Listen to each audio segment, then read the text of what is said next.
Hello, my name is Bayartsetseg Altangerel, but you can call me simply Bela. I'm 25 years old actress from beautiful Mongolia.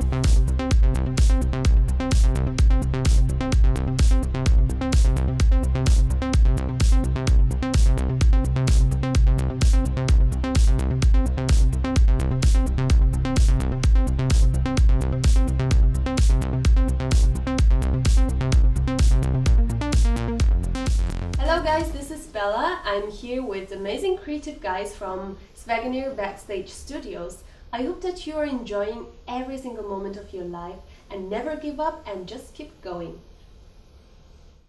Thank you for joining us and welcome to New York City. Thank you so much for inviting, and it is my very first time in New York City and I'm very happy. Yeah. Did you ever dream about coming here to New York City? Yes, I did, but because like I used to spend a couple of years in California, but I never came to East Coast. Okay. So I had this imagination that, oh, it must be very different.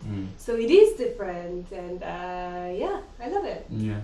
Well, New York City keeps you on your toes, and it definitely makes sure that you don't give up, or you got to go somewhere else and then figure it out in another place. But that somewhere else might be LA. You never know, right? Yeah, sure. Yeah, I'm sure that I'm gonna come here again and again. I'm even leaving things to see, you know, like couple of museums, and I'm like, maybe I'm not gonna visit this time. You know, you better leave some things to do for the next time. Oh, there's a long list. I can give you a list of things to do next time you come back. Yeah. Let's talk about Miss World. You won not only the Talent Award, but you also won the People's Choice Award. Mongolia for being our talent champion. The winner of Miss World People's Choice is Mongolia.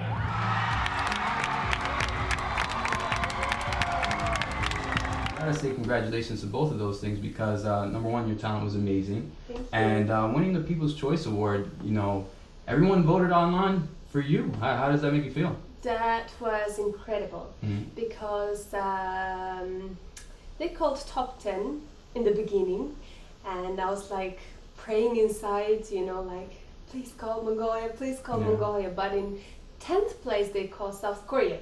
But our 10th and final semi-finalist is from Korea.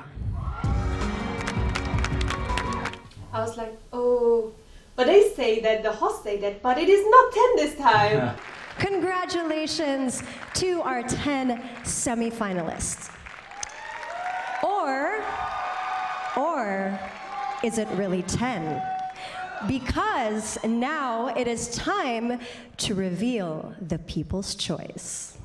We had People's Choice Award from all over the world, got to vote for their favorite contestant who they want to win Miss World pageant. And then they were like, and the host say that it is not amongst in top 10. So we're gonna call it, and it is Mongolia. I was like, oh my God. I felt like overwhelmed by love and support.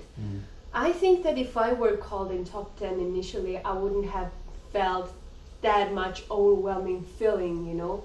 It almost made me, you know, have some tears in my eyes because it is amazing, because Mongolia is only 3 million people. Right. So my friends' favorite, like, you know, contestants and competitors, for example, the Philippines, they do have like 100 million people. India, billion people, you know. So nobody would believe that Mongolia is winning in World People's Choice Award, but apparently we got to know that it was not only from Mongolia, but it was voted from all around the world. Like even my friends that I used to study together, they were like encouraging their friends to vote, And like my Marco Polo friends were like sending me videos, even like Steven Seagal's page, Wow. who has like 6 million followers. Right. He was like keep posting like, oh, vote for Miss Mongolia, vote for Miss Mongolia. I was like, I lost control and it was amazing. Oh, man. Yeah. Wow, that is amazing. It's amazing what we can do when we work together, right? For a common cause, a common goal, that we can actually accomplish it. It was actually shown by the people that voted for you that anything is possible, right? Everything is possible. It's amazing. Yeah. What about your talent? First of all, you did calligraphy. You did a fashion change, right? Quick change. Where did you get those ideas from? Well, usually in pageant, I started competing for pageants 3 years ago. And since then, in talent performances, I always used to do calligraphy combined with Mongolian traditional dance. But this year, I was thinking that I want to come up with something very special and unique idea that nobody has ever done before. Calligraphy and dance is very beautiful, cultural, traditional, but I thought, everybody would dance, everybody would sing, maybe some of them would draw.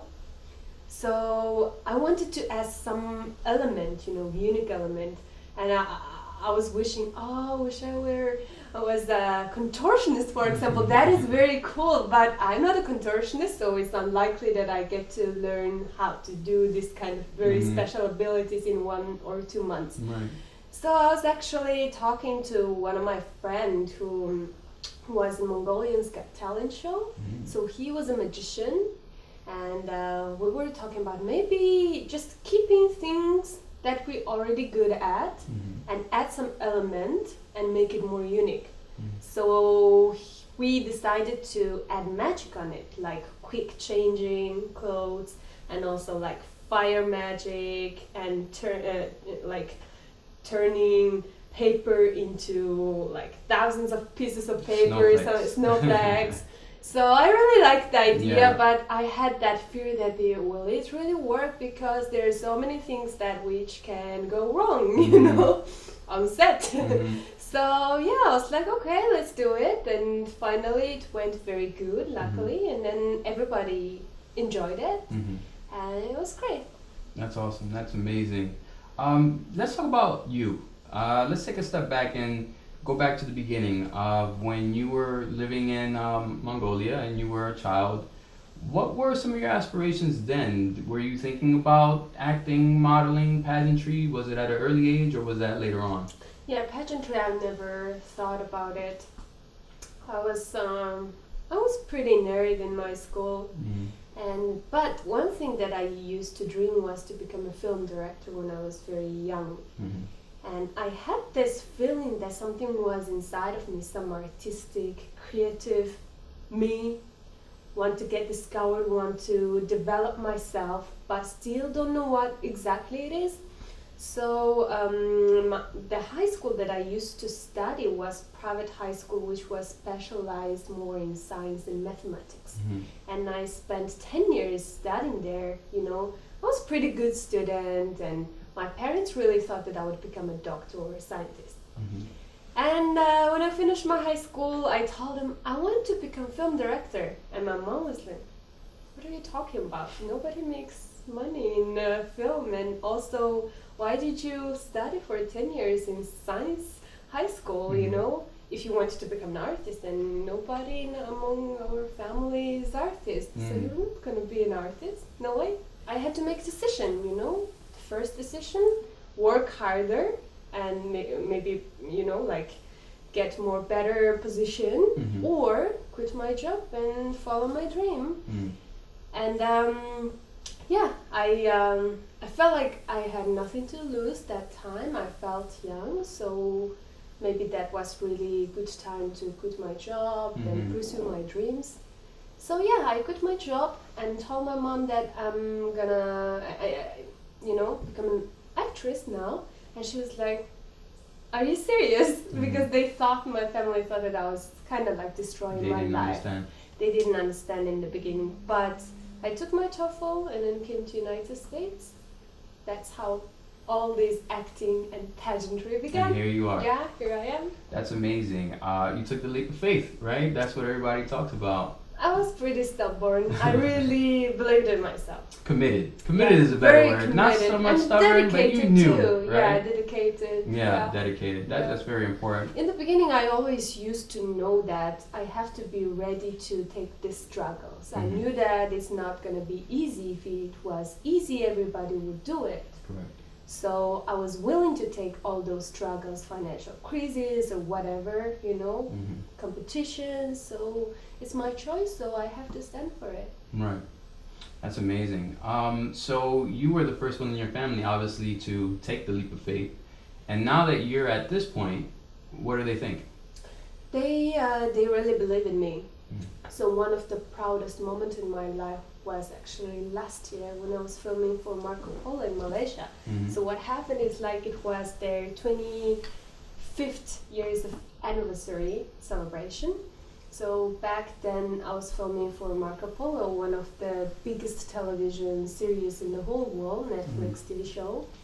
And I was getting paid quite well, so I just bought a ticket and sent to my parents as a wedding gift. And then they came to Malaysia and visited on my set. And when I was actually filming, my parents were standing next to directors. And then between the pause, like they change the sets and cameras and everything, I looked at their eyes, and then there were sparkles in their eyes, like, because they're the one who didn't believe in the beginning, and then they were like, maybe we were wrong, maybe it is a good thing to follow your dreams, like maybe we better to believe in her because she's believing in herself. And then that was a very emotional moment because I felt very emotional, and I knew that they were feeling very emotional, so it really made me have some tears. Yeah. That's a great moment. It's funny because sometimes it takes us to take the first step in order to get other people to realize what's really possible. I think sometimes we all get caught up in the normal everyday of life, and sometimes things just seem out of our reach. Sometimes dreams just seem out of our reach, when actually all it takes is focus, discipline, and believing in yourself. That's one thing that really stood out to me about your story, which is why I wanted to get a chance to sit down and speak with you, because I'm really inspired by your story, and that's why I want to learn more about it. Thank you. No problem. What about, you do a little bit of charity work as well, don't you? Yes, I do. I think there was My Club? Is it called My Club? Yes. Yes, tell me a little bit about that. My club is founded 8 years ago. When I was a student, I had one history teacher. So actually it was 8 of us who decided to establish my club. So the basic idea is very simple, just to plant trees, because we had a lot of problems about the certification in Mongolia. So everybody thinks that it's very difficult to go to the countryside and find, like trees and places, this kind of stuff. But also at the same time, we realized that for young people in Mongolia, it's very difficult to find something to do which is meaningful during the weekend. You go to cinema, or what else you can do, We are lacking some really national parks, which is near to the city and stuff. So it was just like a bunch of people, whoever want to go to countryside, to spend one day and plant trees, just for some have quality time. And then we started doing it with a group of students, and apparently in 8 years now we have over 3,000 members. Wow, 8 years. Already, 8 years. And then we have planted over 200,000 trees in all over Mongolia. Wow. So during the years it gets better and better, and we start to get funds from international organizations, charities. Do you plan to stay only in Mongolia, or is there only plans in Mongolia to... at the moment, only in Mongolia. But that's great. I mean, I heard about the smoke and the pollution problem, so that It seems is. like one way to long-term kind of help with that situation. But I feel like from the little bit that I do know, we need some more immediate response with that. Yeah. Is that right? Yeah, that is true. Yeah. Tell me a little bit about the organization that you work with. Is it for the orphans? Mm-hmm. I was interested in that one. I think I heard that you actually have a sister that's within the organization, right? The charity that they do. What's that about? This is very special program, and I'm very proud to be a part of it too. Mm-hmm. So this is something that I've been doing for the last 4 years. I have a little sister. We have gotten to know each other 5 years ago through the Brothers and Sisters Mentorship Program for Orphans. The idea is simple but powerful. Our program connects young adults with orphan children to empower them and make them recognize their true potential. It is a truly astounding and rewarding experience to have found my sister. So basically in Mongolia we do have around 3,000 orphan children. Mm-hmm. But once they get to turn 18 years old, they have to live by themselves. And as the state can fill the other, group of orphan children. So the problem is once they're out in the society, they lack of decision making. Mm-hmm. They don't know who to reach for. They don't know which kind of career they need to choose, Mm-hmm. or where to go. Like they don't have place to stay, and they make many mistakes. Like some tend to drink alcohol, or Mm-hmm. some tend to hang out with the wrong people, or Mm-hmm. some tend to get pregnant, Mm-hmm. and this kind of stuff. Of course, not everyone. Mm-hmm. So the idea is like to connect young orphan children between 13 to 15 years old into inspirational young adults who already finished their study and working, and who can advise them how to live, how to socialize, Mm-hmm. just to become their like spiritual brothers and sisters. Mm-hmm. People think that it is very difficult, but it is not, because we don't support them financially. We support them mentally. Okay. We become their friends and family and brothers and sisters. We just meet with them like once in a month or Mhm. once in 2 weeks. Mhm. Just depends. If you are busy, even make a call that, hey, how are you doing? Like, who are you going with? Yeah. Did you get Checking to home? in. Checking Yeah. in, because Showing them you they care. don't have someone to get checked. Right. This is a problem. Right. Yeah. Let's talk a little bit about what you think is the most important thing for empowering the youth. Since we're on that topic, how do we empower the youth? How do we do that? So I think it's really important to get inspiration and courage, especially when you're young. So in my case, I read The Alchemist book by Paulo Coelho, Brazilian author, when I was in 10th grade. I got very encouraged by that. Mm. I started to believe that I was Santiago. And my crazy dream that nobody could, think of it, or think that it is impossible for Mongolian people.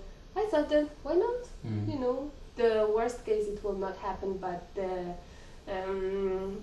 I will not regret when I get 50 or 60 years Yeah. old. I can say that, I tried it and it didn't work, or something like that. Mhm. So I would suggest young people to read more Mm. and spend their time more effectively instead of just hanging around.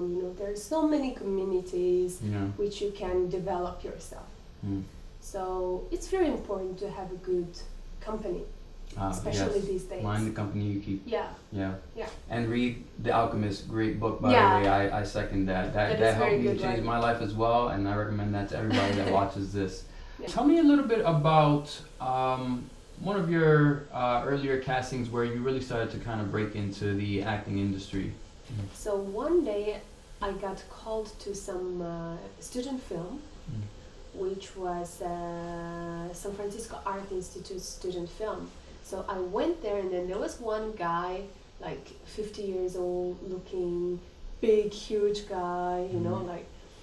And then he asked where I was from, and then I said I'm from Mongolia, and he was like, oh, Genghis Khan, and like great empire and stuff. So he was crazy about like Mongolian empire, that strong warriors. So he asked me to. He asked me if I did martial arts. Because when you see Asian actors, like you just assume that most of them probably do kung fu. Right. I know kung fu. Oh wow! I don't know kung fu. Very little. I'm working on it. Yeah. Okay. So I used to do kickboxing for a couple of months. Okay. So I told him that I trained kickboxing a couple of months, and then he asked me to punch him, and then I was like, okay, that's weird, but anyway, so I just punched him in his arms. And he was like, oh, Mongol power, so strong. And then that was funny because like that part was Japanese samurai girl in zombie film.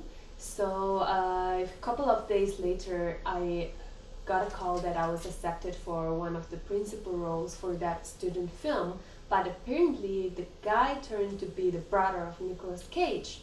Oh. So he was actually working in San Francisco Art Institute as the Dean of Directors Department. So he wanted to show his students how to make film from the beginning, writing the script, doing the casting audition and everything.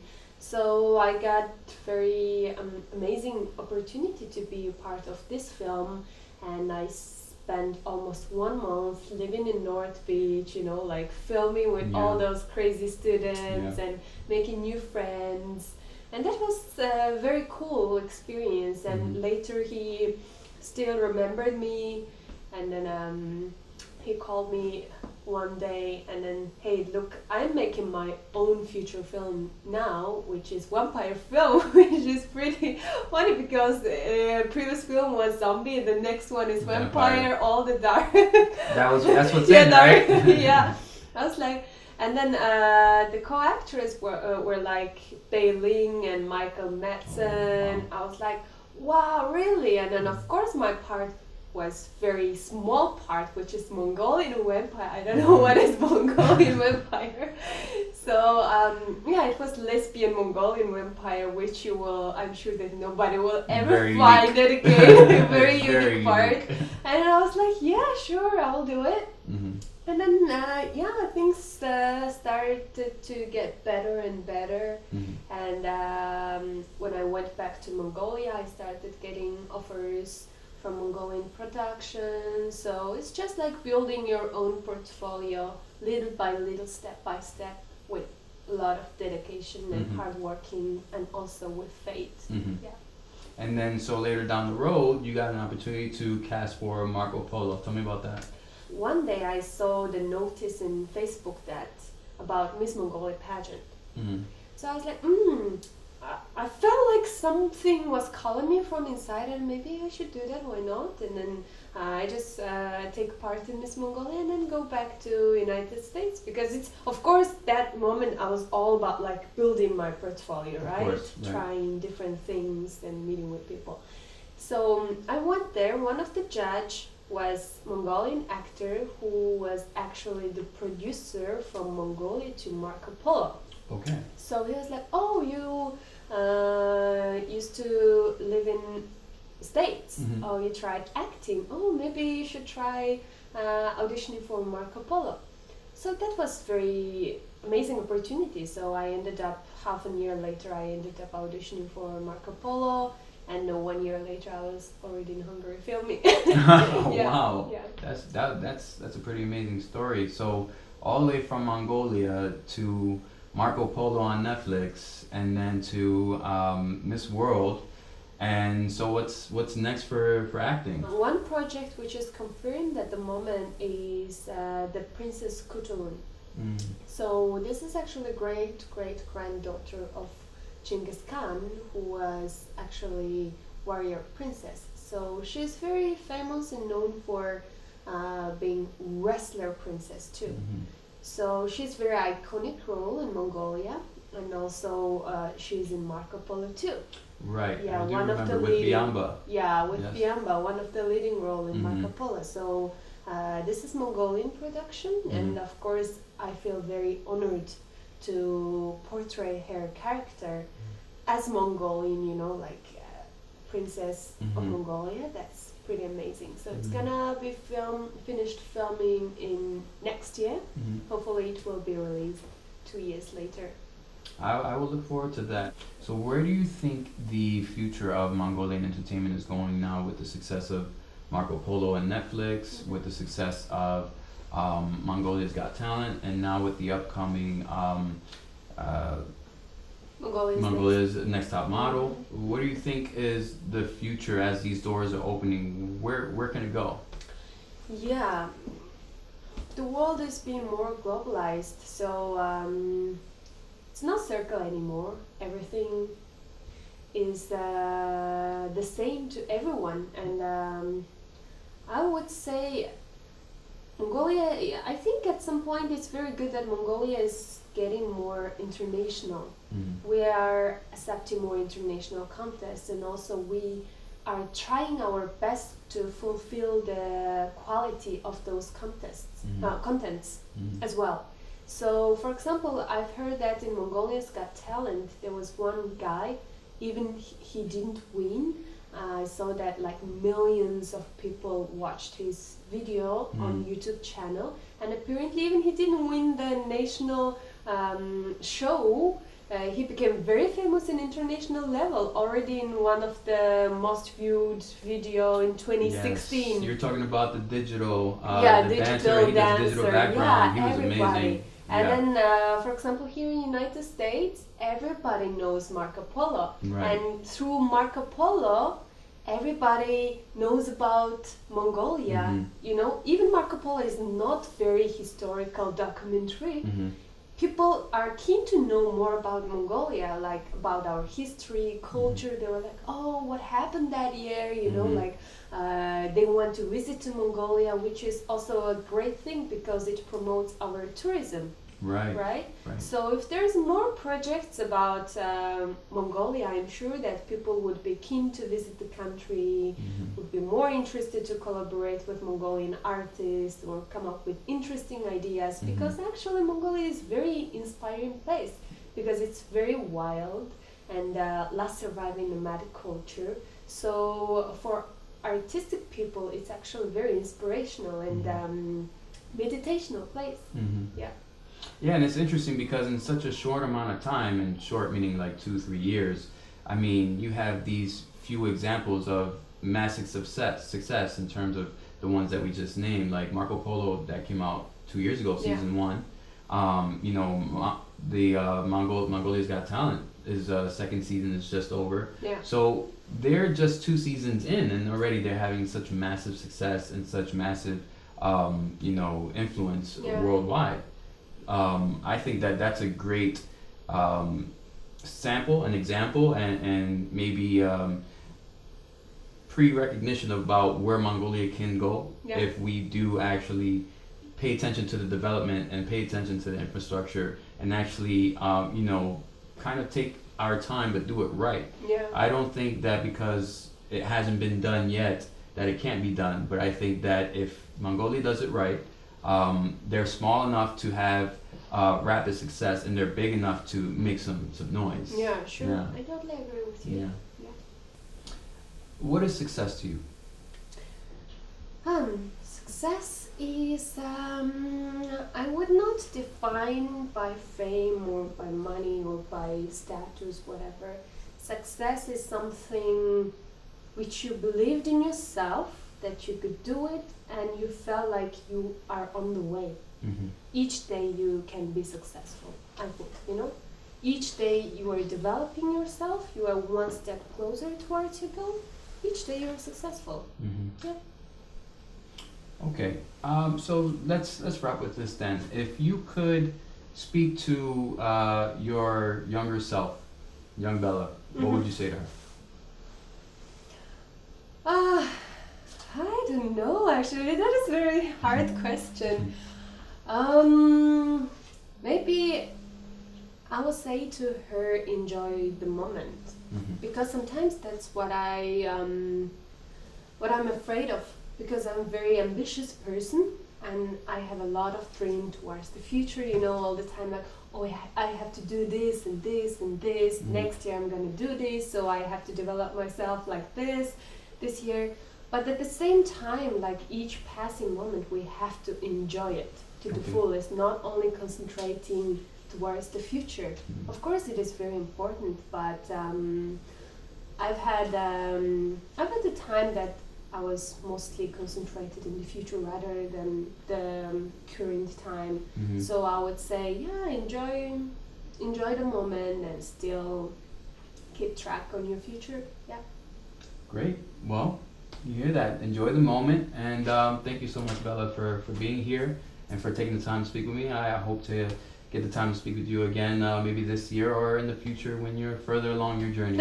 Thank you so much, and whoever watching this, I want to say to you that you're a very special one, and thank you for having me, and then I hope that we will get to meet again. We sure will. Sooner or later. And don't forget, never give up. Yeah. Thanks, guys. Thank you.